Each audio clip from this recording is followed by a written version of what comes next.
Hello dear friends, जय हिंद, वंदे मातरम। स्वागत है आप सभी का आपके अपने चैनल मनोज सर में। मैं हूं गौरव सिंह और आपके लिए लेकर आया हूं मैं NCERT physics class 12 chapter number 4। और दोस्तों इस चैप्टर का नाम है गतिमान आवेश एवं चुंबकत्व। ठीक है दोस्तों, जैसा कि मैंने एक इन्फॉर्मेशन वीडियो डाला था जिसमें मैंने आपको बताया था कि कुछ टॉपिक्स इस चैप्टर के छूट गए हैं। ठीक है, तो जो जो टॉपिक हमारे छूट गए थे उनको मैंने एक वीडियो में बताया था कि कौन कौन से टॉपिक हमारे छूटे हैं। इन्फॉर्मेशन वीडियो आप देख लीजिए। ठीक है, उसमें मैंने बताया था आपको। तो उसमें जो पहला टॉपिक जो छूटा था हमारा क्या था, परिमित लंबाई के रज्जुरेखे धारावाही चालक के कारण चुंबकीय क्षेत्र। ये हमारा जो टॉपिक है ना, इसकी वीडियो हम नहीं दे पाए थे आपको। ठीक है, तो ये वीडियो हमारा छूट गया था, तो आज मैं यहाँ से स्टार्ट कर रहा हूँ।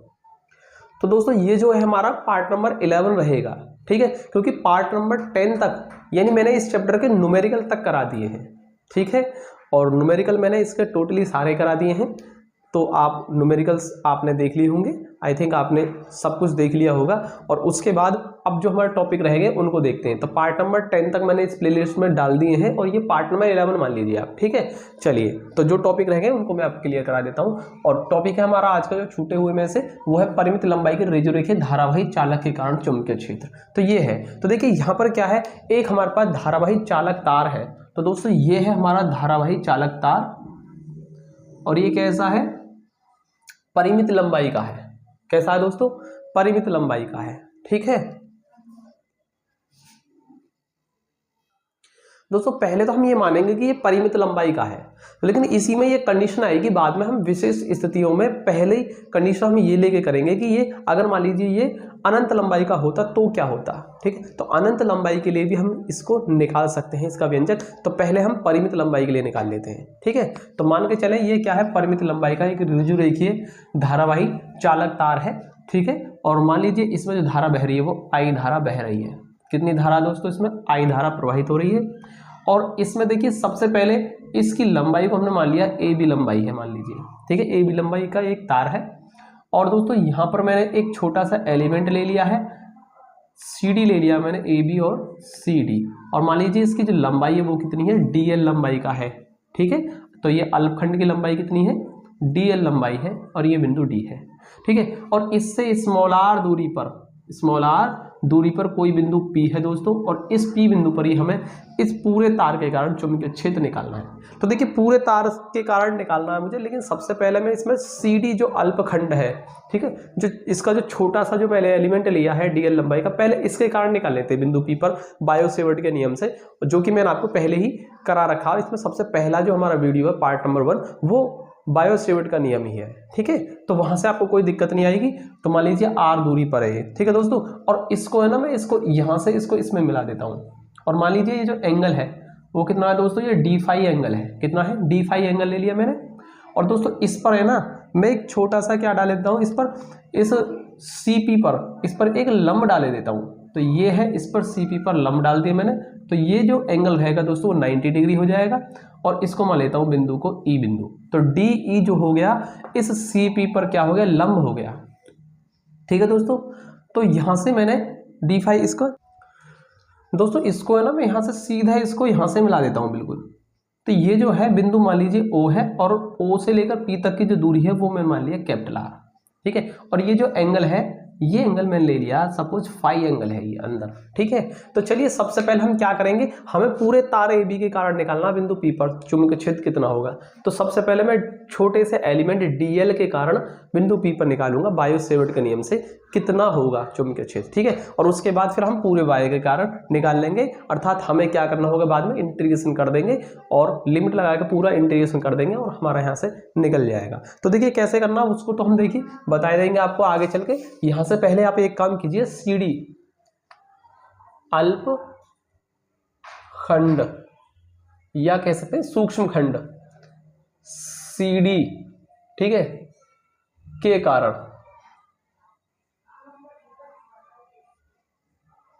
कारण बिंदु P पर उत्पन्न चुंबकीय क्षेत्र। तो कितना चुंबकीय क्षेत्र उत्पन्न करेगा ये, तो ये निकलेगा बायो-सेवर्ट के नियम से। ठीक है, कैसे निकलेगा, मान लीजिए dV चुंबकीय क्षेत्र उत्पन्न करता है dV। ठीक है, तो कितना होगा, mu not upon 4 pi I, मान लीजिए धारा कितनी कैपिटल आई है, तो I D L sine theta upon R square. ठीक है दोस्तों, ये होगा हमारा समीकरण नंबर 1। और ये कहां से आया, बायो-सेवर्ट के नियम से, बायो-सेवर्ट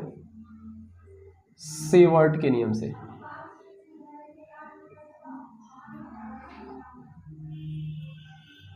ठीक है, तो ये मैंने बायो-सेवर्ट का नियम लगा दिया इसमें पहले। और जो थीटा एंगल है वो दोस्तों कौन सा, वो ये है थीटा एंगल, ये है वो थीटा एंगल। ठीक है, तो ये जो थीटा आ रहा है कौन सा एंगल है, ये थीटा एंगल है। आई थिंक आपको इतना समझ में आया होगा। ठीक है, तो बायो-सेवर्ट का नियम लगा दिया। अब देखिए इस क्वेश्चन में हमें करना क्या है, वैसे तो ये थोड़ा सा लेंथी है, जो डेरिवेशन है काफी लेंथी होता है, लेकिन मैं आपको इसको बिल्कुल सिंपल कर दूंगा, बिल्कुल सिंपल, आपको बिल्कुल एकदम स्टेप बाय स्टेप ऐसे बताऊंगा कि आपको है ना ये बिल्कुल एकदम क्लियर हो जाएगा, आपको कोई ज्यादा सोचने की जरूरत नहीं होगी इसमें। देखिए दोस्तों, सबसे पहली टेक्निक क्या रहेगी इसमें याद रखने की टेक्निक, वो ये है कि सबसे पहले तो बायो-सेवर्ट का नियम लगाकर छोटे से एलिमेंट के कारण चुंबकीय क्षेत्र निकाल दीजिए और समीकरण नंबर 1 पा गए आप।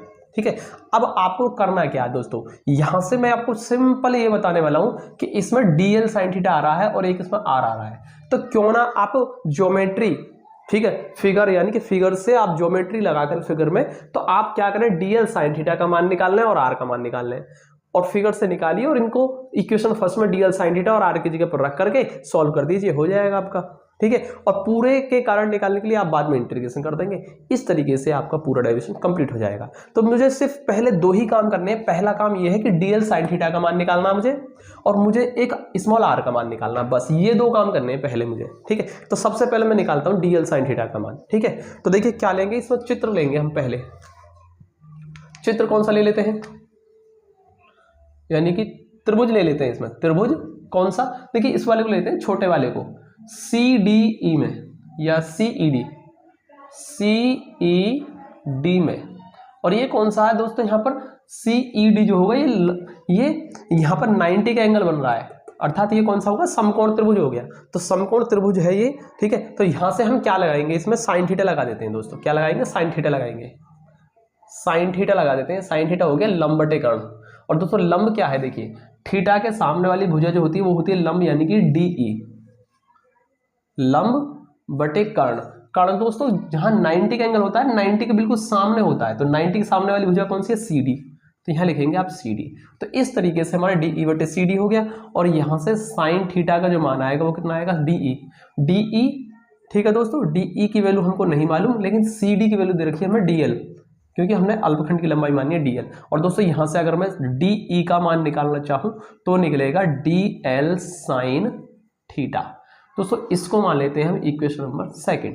तो DL साइन थीटा का मान DE आ गया, लेकिन DE है कितना, अभी हमें ये नहीं जानकारी, क्योंकि हमने क्या कहा था अभी कि DL साइन थीटा का मान निकालना और स्मॉल r का मान निकालना, बस पहले यही काम करना है आपको।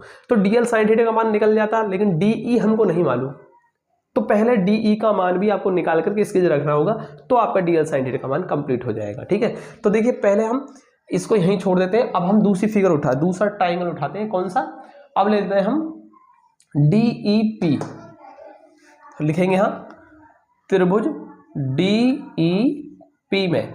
जब हम त्रिभुज DEP लेंगे तो यहां से क्या लगाएंगे, कोण बराबर, हम जानते हैं कोण बराबर चाप बटे त्रिज्या होता है दोस्तों। तो कोण कितना हमारा D फाई, ठीक है, हम लगाएंगे कोण कितना है, D फाई है, कोण बराबर चाप बटे त्रिज्या। और चाप कितना होगा, सामने देखिए DE जो होगा यही इसका चाप मान सकते हैं हम इसे, तो DE। और त्रिज्या क्या है दोस्तों, ये होगी आपकी DP, क्या है, DP हो जाएगी। और दोस्तों यहां से हम DE का मान निकाल लें, तो DE का जो मान आएगा वो आएगा DP D phi, DP into D phi.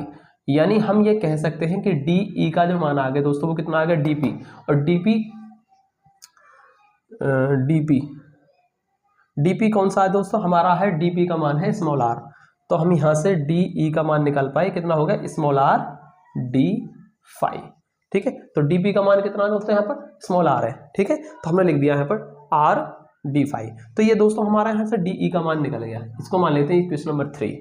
और दोस्तों यहाँ से देखिए DE का मान DL साइन थीटा है, यहाँ से DE का मान r cos फाई है। तो दोस्तों यहाँ पर मैं समीकरण 1 और 2 से कर देता हूँ इसको। देखिए क्या करेंगे हम, समीकरण यहाँ कर देता हूँ मैं इसको, समीकरण 2 व 3 से, 2 व 3 से। तो 2 और 3 से क्या देख रहे हैं हम, डी का मान ये है और डी का मान ये है, तो इसका मतलब LHS बराबर तो RHS बराबर होंगे। यानी कहने का मतलब हुआ कि DL साइन थीटा का जो मान हो गया वो RD फाई के बराबर आ गया दोस्तों। और यही हो गया हमारा इक्वेशन नंबर 4। दोस्तों मैंने अभी क्या कहा था आपको कि आपको सिर्फ इसमें 2 ही काम करने हैं। सबसे पहला काम DL साइन थीटा का मान निकालना है ज्योमेट्री से, फिगर में ज्योमेट्री लगाइए और वहां से DL साइन थीटा का मान निकाल दीजिए। तो मैंने DL साइन थीटा का मान निकाल दिया RD फाई, तो पहला काम तो मेरा हो गया, ठीक है। आधा काम मेरा हो चुका है लगभग, ये मान लीजिए। अब मुझे और क्या करना है, अगला काम ये है मेरा कि स्मॉल r का मान भी निकालना है हमें ज्योमेट्री से। तो दोस्तों यहाँ पर त्रिभुज ले लेते हैं हम स्मॉल r का मान निकालने के लिए। अब हम ज्योमेट्री का थोड़ा इस्तेमाल करेंगे। तो त्रिभुज कौन सा ले लेते हैं, ट्राइंगल, ये लेते हैं हम, ये नीचे वाला DOP। तो अब लेते हैं हम त्रिभुज DOP में। तो त्रिभुज DOP में क्या होगा, देखिए दोस्तों, यहां से हम कॉस फाई लगा देंगे। कॉस क्या लगाएंगे हम, कॉस फाई लगाएंगे। एंगल कितना फाई है ना, कॉस। कॉस क्या होता है, कॉस होता है आधार बटे कर्ण। तो आधार कौन सा होगा दोस्तों, ये है हमारा 90 का एंगल होगा। तो आधार कौन सा होगा, ये लंब, ये होगा कर्ण, आधार होगा हमारा OP। आधार बटे कर्ण। कर्ण कौन सा होता है, 90 के सामने वाला, ठीक है। 90 के सामने भुजा कौन सी है, DP। तो हम लिख देंगे यहाँ पर DP। अर्थात आपको यहाँ से समझ में आया होगा कॉस फाई कैसे निकला है, आधार बटे कर्ण से। और यहाँ से दोस्तों कॉस फाई का जो मान निकलेगा वो कितना निकलेगा, OP को हमने मान रखा कैपिटल R, तो इसकी जगह लिख देते कैपिटल R, और OP हमने R लिख दिया DP। ये DP कितना है, स्मॉल r है। और यहाँ से क्रॉस मल्टीप्लाई कर दें, R कॉस फाई का मान होगा कैपिटल R, और दोस्तों हमें निकालना है स्मॉल r का मान।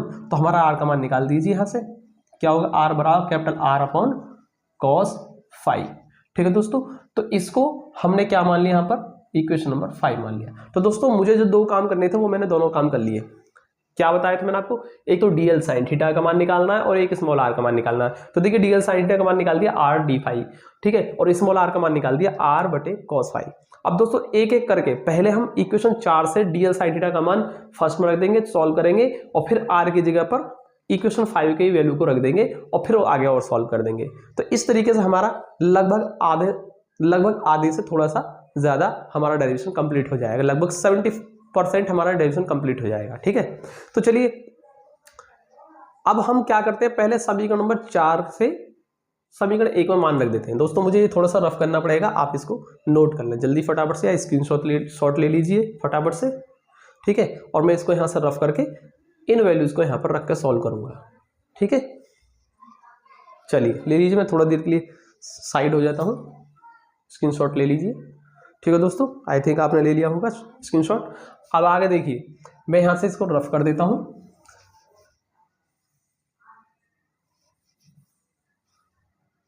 हम लिखेंगे यहाँ पर समीकरण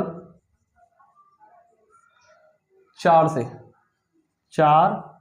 से मान समीकरण 1 में रखने पर। तो जैसे हम इसमें रखेंगे क्या होगा, देखिए dB का जो मान आ जाएगा वो आ जाएगा μ0 अपॉन 4 पाई और I। DL साइन थीटा की जगह लिख देंगे हम RD phi upon R square. और दोस्तों एक R से एक R खत्म हो जाएगा, यानी dB का जो मान आ जाएगा वो आ जाएगा μ0 अपॉन 4 पाई और I D phi upon R। दोस्तों यहां से अब क्या कर देते हैं, अब इसमें यहां से समीकरण 5 से स्मॉल r का मान रख देते हैं, ठीक है। तो यहां लिखेंगे समीकरण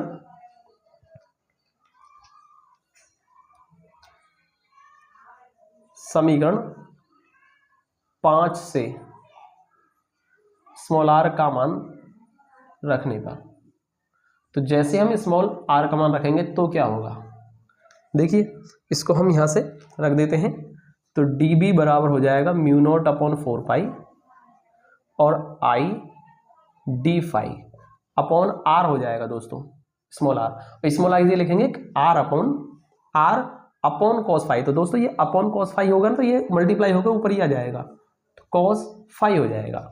आई थिंक हमने यहाँ से ये समझाने की कोशिश की है कि स्मॉल r का मान कैसे रखा गया है। तो यहाँ से R अपॉन कॉस फाई, तो कॉस फाई हमारा ऊपर चला जाएगा मल्टीप्लाई होकर। दोस्तों अब मैं इसको यहाँ से रफ कर देता हूँ, अब मुझे इसकी जरूरत नहीं है। अब मैं यहाँ से क्या कर दूंगा, इसको सॉल्व कर दूंगा आगे तरफ कितना होगा, ठीक है, तो ये मिटा देते हैं क्योंकि हमने इनकी वैल्यू सब रख दी है इसमें, और इसको मैं यहाँ कर देता हूँ।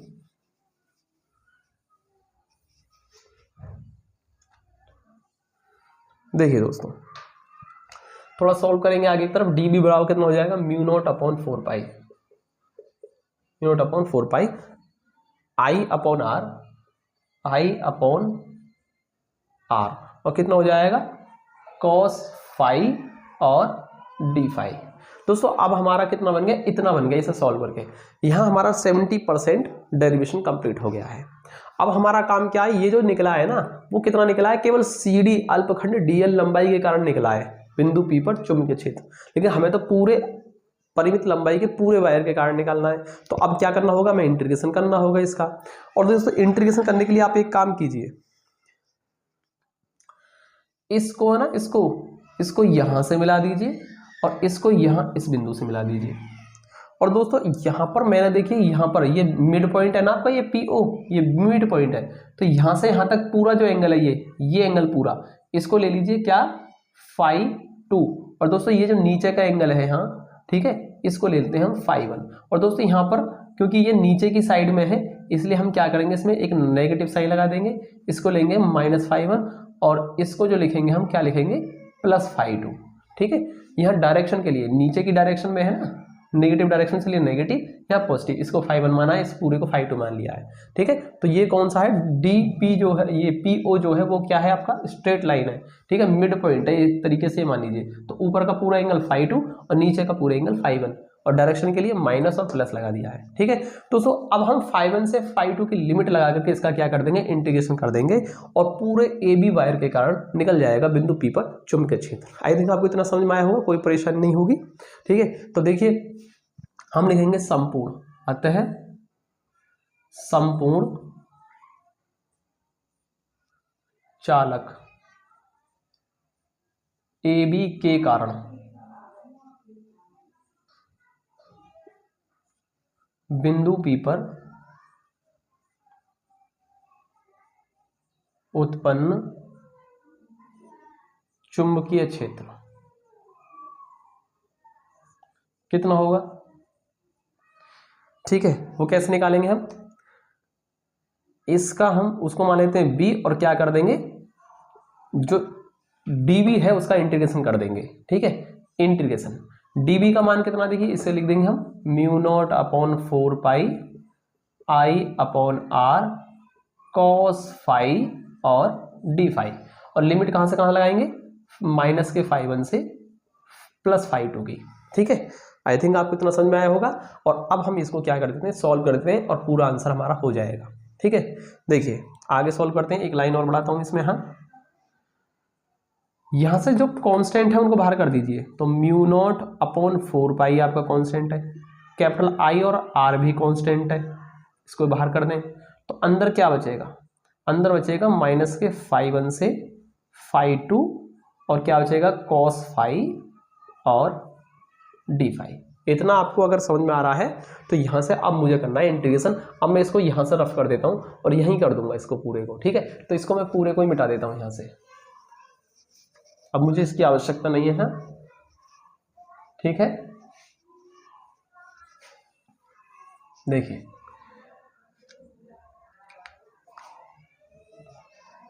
देखिए आगे देखते हैं, हम इसको सॉल्व करते हैं। तो b का जो मान निकले वो कितना निकलेगा, ये म्यू नॉट अपॉन 4 पाई और i अपॉन आर, तो हमारा क्या है, बाहर है ही, और कॉस फाई का जो फाई के रेस्पेक्ट में होगा वो कितना होगा दोस्तों, वो हो जाएगा साइन फाई हो जाएगा इंटीग्रेशन इसका, और फाई 1 से फाई 2 लिमिट है ही आपकी, -फाई 1 से +फाई 2।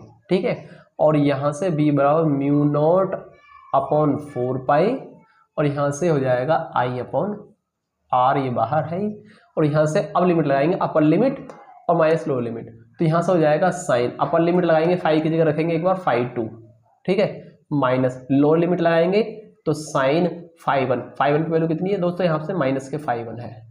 ठीक है, क्या है, लोअर लिमिट फाई 1 है, और नेगेटिव में वैसे तो माइनस लिखेंगे हम यहाँ पर।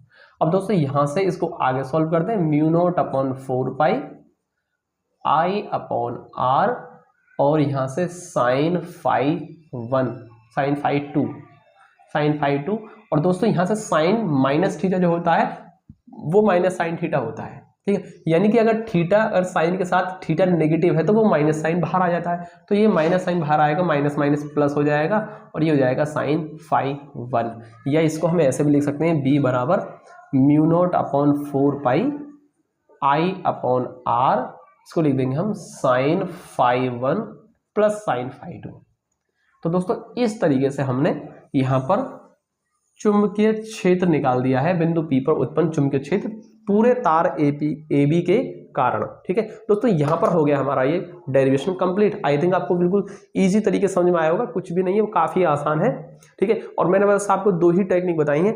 पहला ये कि DL sin थीटा का मान निकालना है आपको ज्योमेट्री और फिगर का यूज करके, ठीक है। और दूसरा आपको स्मॉल r का मान निकालना है और फर्स्ट इक्वेशन जो कि बायो सेवर्ट से आई उसमें रख करके सॉल्व करते जाइए, और लास्ट में आकर के आपको -φ1 से +φ2 की लिमिट लगा करके पूरे संपूर्ण तार के लिए सॉल्व कर देना है इसे, ठीक है।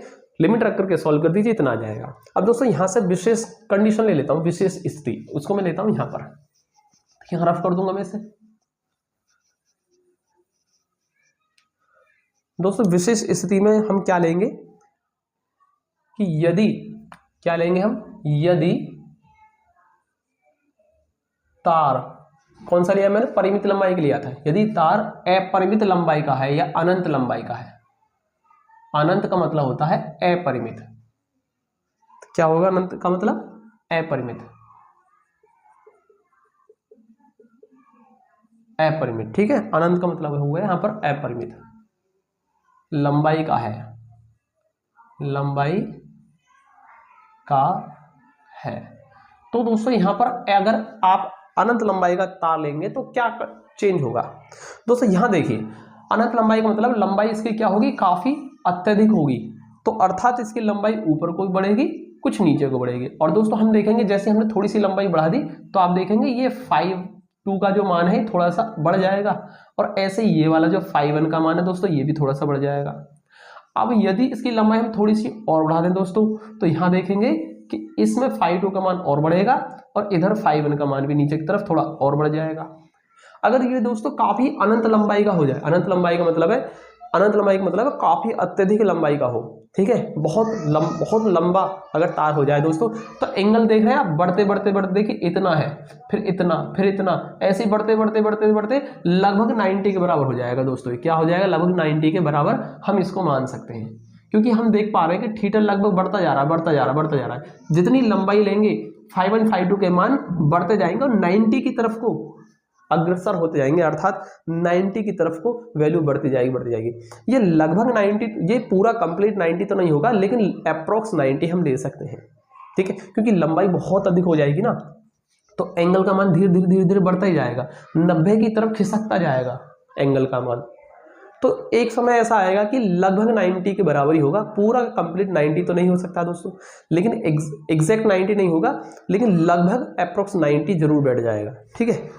तो इसलिए हम क्या करेंगे, हमको याद रखना है, सीधा याद रखना है कि 5.1 और 5.2 दोनों के मान हमको क्या ले लेने हैं, 90 डिग्री ले लेने हैं, और ये क्या होंगे दोस्तों, ये लगभग बराबर होंगे ये।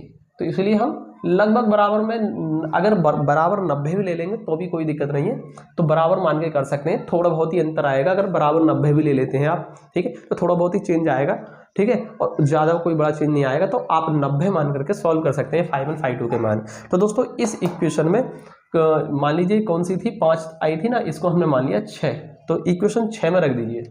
तो यहाँ लिखेंगे हम समीकरण 6 से, तो समीकरण 6 से हमारा अनंत यानी कि अपरिमित लंबाई के लिए निकल के आ जाएगा व्यंजक कितना होगा। तो b का मान कितना आ जाएगा दोस्तों, म्यू नॉट अपॉन 4 पाई और i अपॉन r, कितना हो जाएगा, साइन 5.1 का मान कितना हो जाएगा दोस्तों, 90, और साइन 5.2 इसका मान भी कितना हो जाएगा दोस्तों, यहाँ पर 90, ठीक है। तो b बराबर कितना हो जाएगा, mu not upon 4 pi i upon r, और यहाँ से हो जाएगा साइन 90 का मान 1 और फिर से साइन 90 का मान 1, यानी b बराबर हो जाएगा यहाँ पर दोस्तों mu not upon 4 pi i upon r into 2, और 2 से ये 2 कट जाएगा, 4 कट जाएगा 2 बार, ठीक है दोस्तों। तो यहाँ पर देखता हूँ मैं, ये नीचे आपको दिखाई दे रहा है या नहीं दे रहा है? ठीक है, नहीं दिखाई दे रहा ना, तो आप यहाँ पर इसको यहाँ लिख लें। तो मैं इसको यहाँ लिख देता हूँ। तो चुंबकीय क्षेत्र बी का मान निकलेगा mu not I upon mu not आई बचा, और यहाँ से 2 पाई आर रह गया, 2 पाई आर हो जाएगा दोस्तों। ठीक है, तो इस तरीके से हमने अनंत लंबाई यानी अपरिमित लंबाई के लिए भी चुंबकीय क्षेत्र का मान निकाल दिया है। तो दोस्तों बिंदु P पर अनंत लंबाई के लिए कितना आएगा? Mu not I upon 2 pi R के बराबर होगा। ठीक है दोस्तों, आई थिंक आपको ये समझ में आया होगा कि कितना होता है। देखिए परिमित लंबाई के लिए इतना होता है, अगर न्यूमेरिकल में परिमित लंबाई के लिए बोले तो आप ये फॉर्मूला यूज करें, और अगर क्वेश्चन के अंदर न्यूमेरिकल प्रॉब्लम के अंदर अपरिमित लंबाई का अगर बोलता है अनंत लंबाई का वायर, तो आप सीधे ये फॉर्मूला यूज करेंगे। ठीक है, तो ये आपके यहाँ पर कंप्लीट हो गए दोनों डेरिवेशन, यानी कि डेरिवेशन कंप्लीट हो गया है आपका, दोनों आपके फॉर्मूले आ चुके हैं। ठीक है दोस्तों, परिमित के लिए भी अपरिमित के लिए भी। तो दोस्तों ये जो टॉपिक था हमारा छूट गया था, इसलिए मैंने आपको यहाँ कराया दोस्तों। अभी जो और जो टॉपिक छूटे हुए हैं उनको भी मैं लेकर आऊँगा नेक्स्ट वीडियो में। ठीक है, जब ये सारे टॉपिक जो छूटे हुए क्लियर हो जाएंगे, उसके बाद फिर हम चलेंगे सीधे चैप्टर नंबर 6 की स्टार्टिंग करेंगे, अर्थात विद्युत चुम्बकीय, ठीक है, प्रेरण वाले चैप्टर को लेंगे हम, उसको बाद में स्टार्ट करेंगे दोस्तों। ठीक है, आई थिंक आपको इतना समझ में आया होगा। तो दोस्तों कैसा लगा आपको डेरिवेशन, आप कमेंट करके बताइए कि आपको अच्छा लग रहा है या नहीं लग रहा है, वीडियो कैसी लगी आपको। अगर पसंद आई हो तो लाइक करें, चैनल को सब्सक्राइब जरूर कर लें अगर अभी तक आपने सब्सक्राइब नहीं किया है। तो मिलते हैं अगली वीडियो में, तो तक के लिए जय हिंद, वंदे मातरम।